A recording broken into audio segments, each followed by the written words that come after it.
For the last couple of years, I've been working at a liquor store. Recently, the management decided to expand our business by offering a liquor delivery service as well.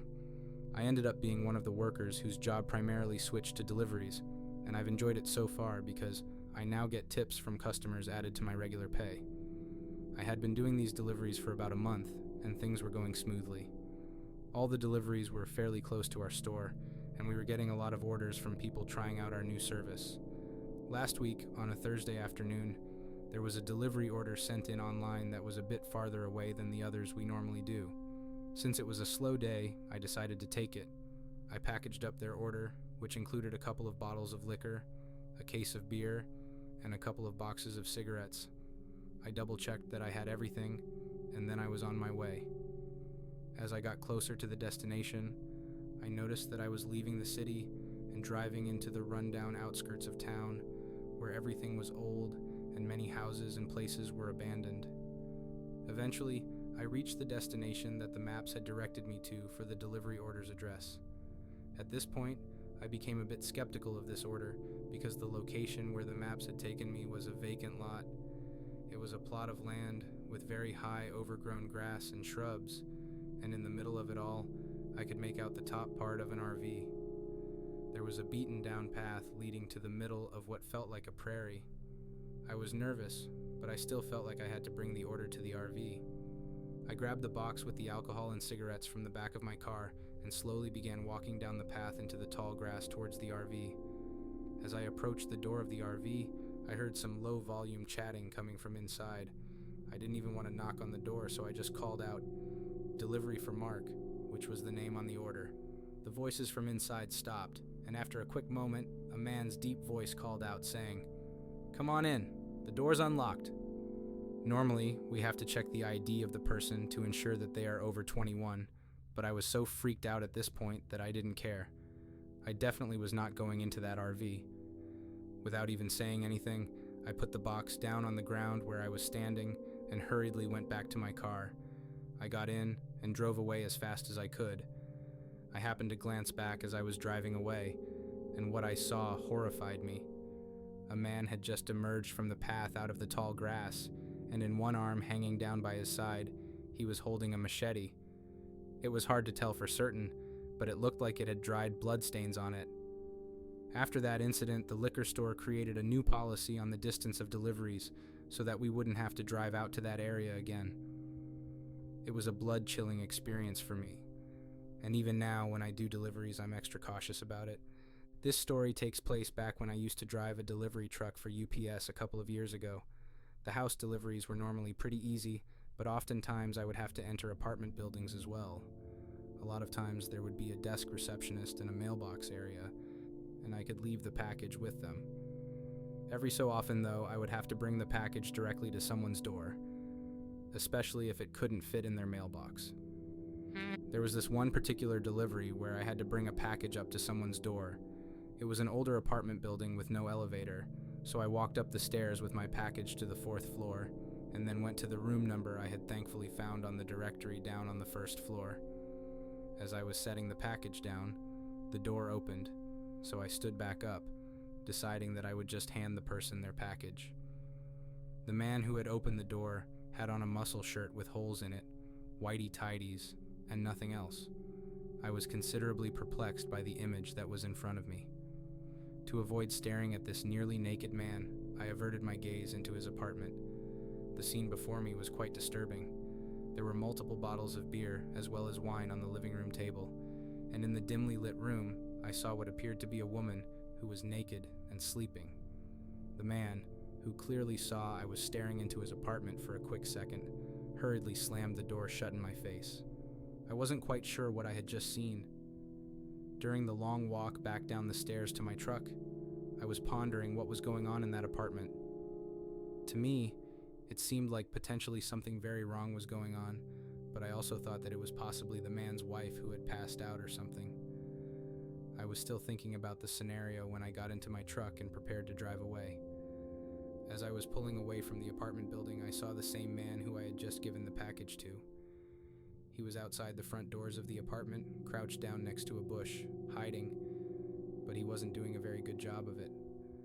This further added to my suspicion, so much so that once I had pulled away, I called the cops, letting them know what I had seen.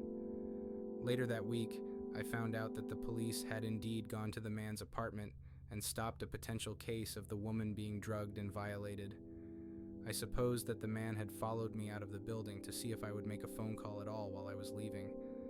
I can't imagine what the man would have said or even done to me if I had decided to call the cops as I was still walking out of the building. That was by far the eeriest situation that I've ever been a part of while I was a UPS driver. Back when I was in college, I signed up to be a DoorDasher. I was able to make a fair amount of money doing this after classes, and I didn't have any other job, so I went DoorDashing a lot. One night during a snowstorm, it was peak hours, and I would get even more money for delivering during a snowstorm, because nobody would want to leave their house to get food. That evening, I was getting a ton of orders back to back. I was making so much money, and the roads weren't that bad yet, so I just kept taking order after order. I had begun to run towards empty for gas in my car, but the money was rolling in, and I felt like I could get one more order in before filling up at a gas station and heading home for the night. I proceeded to Panera Bread, which was the restaurant I was picking up from for my last order. I got in and out of there right before they closed at 9 p.m. However, when I got back to my car, it wouldn't start. It appeared that I had actually pushed the tank a little too far and had run out of gas. I called my friend and roommate Christian, telling him about the situation I was in. He was going to help me out by filling a small container at the gas station and then driving it to my location so that I could start my car, finish the order, and then head home. As I was waiting for Christian to arrive with the gas, I was just hanging out on my phone. All the workers had left by now, and I was too focused on my phone to notice that another car had pulled into the parking lot. I didn't notice this car until it was pulling into the space right next to me. My friend Christian drove an SUV, so I was surprised to see that it was a white 4-door sedan that had pulled up beside me. The front seats were occupied by 2 middle-aged men, each of them bundled up in their winter jackets. The driver's side window rolled down as they were wanting to talk to me, motioning for me to roll my window down. I rolled my passenger's window down just a crack so that I could hear what they were trying to say. The man in the driver's seat said to me, "What's going on? Is everything all right?" I replied, telling them about how my car had run out of gas but that my friend was coming and I didn't need any help. The men told me that they just wanted to make sure everything was all right. They rolled up their window, talked to each other for a few seconds more, and then left the parking lot, disappearing into the snowstorm. My friend Christian arrived shortly after, and I was able to get enough gas in my tank to allow me to finish my door dashing. It was getting late, and I needed to finish my order and then get home since I had an 8 a.m. class the next morning. As I was driving to the address for the Panera order, I picked up on the fact that a car was following my every turn. It appeared to be the same white sedan from the Panera Bread parking lot, trailing me about a block back. I continued to the address and delivered the DoorDash order, apologizing for the tardiness and explaining that I had run out of gas. As I walked back down the sidewalk towards my car, I glanced down the street and saw the white sedan also parked on the road, once again about a block behind me. I hadn't told the 2 men in the car that I was door dashing, so they must have thought this was the house where I lived. Figuring I would try to take advantage of that, I quickly got back in my car and sped away. In my rear view, I also saw them pull away from the curb. I definitely had surprised them though, and gotten a head start. I took a long way home with a lot of turns. I had to drive pretty fast to ensure that I would stay ahead of them and lose them, so I drove pretty recklessly, drifting around corners in the snowstorm. I did end up shaking them off me, however, and once I got home, I kept looking out my window to ensure that their car wasn't parked anywhere on my street. I never ended up seeing that white sedan again for the last couple of years of college. I will never know what their motive was. And for the rest of my time spent door dashing during school, I always made sure that I had enough gas left to finish the deliveries and get home. I didn't want to end up in a situation like that again. I've always been big into making some money on the side outside of my full-time job. I've at one point done all sorts of services such as Uber, Postmates, and DoorDash. I had also heard good things about Instacart, so I decided I would give it a shot. One of my first Instacart orders that I picked up was a grocery haul delivery at Aldi. I accepted the order because I also shopped at Aldi for my personal groceries, so I knew the store pretty well, and it would not take me long to find the items for the order. I shopped for the items, checked out, and then was on my way to the order's residence for delivery. When I arrived at the house, an older lady answered the door. She asked if I would be able to help her bring the groceries inside, and since she had a lot of groceries, I obliged and helped her out. She was a very kind lady and thanked me for my help. She offered me a cup of tea, and although I didn't really want to, the lady was insisting, saying that it was her way of paying me back. I decided I would stay just for a little bit. The old lady told me to wait on the couch in the living room while she went to make the tea. I sat there for a couple of seconds, just looking around, taking in the living room. I really had to pee though, and saw a bathroom at the end of the hallway, so I figured I would just go really quick while she was making the tea. As I was about to enter the bathroom, I happened to glance into a room that I was walking by, and I had to stop and take a better look because it was an odd room. There wasn't much in the room, but the walls were covered with drawings made from charcoal. I didn't know if these were some kind of satanic symbols or something else entirely, but it was very weird. There were tons of candles in the room, and weirdest of all, hanging from one wall, there were multiple handcuffs and a whip. I have honestly no idea what was going on in that room, especially since the old lady I had met seemed very frail and gentle. Whether it was some sort of weird hobby or something deeper going on, I was a bit spooked and just uncomfortable. I didn't even end up going into the bathroom. I just wanted to leave the house. Heading back towards the living room, I saw that the lady was still in the kitchen, so I just quietly opened up the front door and left without saying anything. As I drove away, I took one last look towards the house and saw the old lady standing in the front picture window, staring at me with a terrifying dead-cold stare. I didn't end up calling the cops and explaining my visit to the old lady's house because I didn't know what I could tell them other than seeing an odd room. From that day forward, though, I didn't particularly feel like entering anybody else's house to help out with their groceries while I was doing my Instacart deliveries. A while ago, I would deliver pizzas for my summer job. I became a school teacher out of college, but the pay wasn't great for my first couple of years. So over the summer months when school wasn't in session, I worked a part-time job in pizza delivery.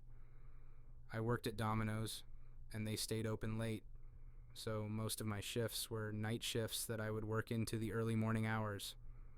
It was one of those early morning deliveries that ended up being a scary encounter. The order started out normally as I put the pizza, which had been ordered, into my car and drove to the address listed. One thing I noticed when I was turning onto the street was that there were no streetlights at all. There was a row of 4 or 5 houses on one side, and then on the other side of the street was the start of woods, only about 10 feet away from the road. I parked in front of the last house on the block and walked up to the front door with the pizza. There was no doorbell at this particular house, so I knocked loudly a couple of times. I waited a minute or two, but nobody came to answer the door. I couldn't just leave the pizza on the front step because we hadn't received any payment for it yet. I pounded one last time on the door, making it as loud as I possibly could. Finally, a dim light turned on behind the door, and an older gentleman opened up. He told me grumpily that he didn't order a pizza. I felt bad because it was obvious that I had woken him up from sleeping. I apologized, thinking I had the wrong address, potentially. Still standing on the man's front step, I pulled out my phone to check the address, which was written down for the delivery. The address was correct, however, so it must have been a customer entering their address wrong, which happened every once in a while. There wasn't much I could do, especially since there was no phone number given for the order, so I had to just bring the pizza back to the store. I headed back to my car and went to the passenger side, putting the pizza in the front seat. I had just closed the door and was going to walk back around to my driver's side door when I felt cold metal being pressed into the back of my head. I was being robbed. A deep-voiced man instructed me to give him all the cash I had. I instantly complied with his demands, handing him the cash pouch from my front seat that I carried around for deliveries. We fortunately emptied it fairly often, so I think there was only about $100 or so in there. The whole time I was grabbing the cash for the robber, I hadn't been allowed to turn around or face him. I held the money behind my back, and he took it forcefully. The man instructed me to not try and follow him, and then pushed me hard into the side of my car. I turned around just in time to see a figure disappearing into the woods and out of sight. I was breathing fast, and my heart raced the whole drive back to the store. I had never had a gun pointed at me before, and it was a terrifying altercation. It was odd to me that this elaborate plan was set up, getting a house in a good location near woods and waiting for a pizza order, just for a not even guaranteed small sum of money. The rest of the time that I spent delivering pizzas, I never had another experience like that, but just in case, I always carried mace with me and got a better eye for my surroundings.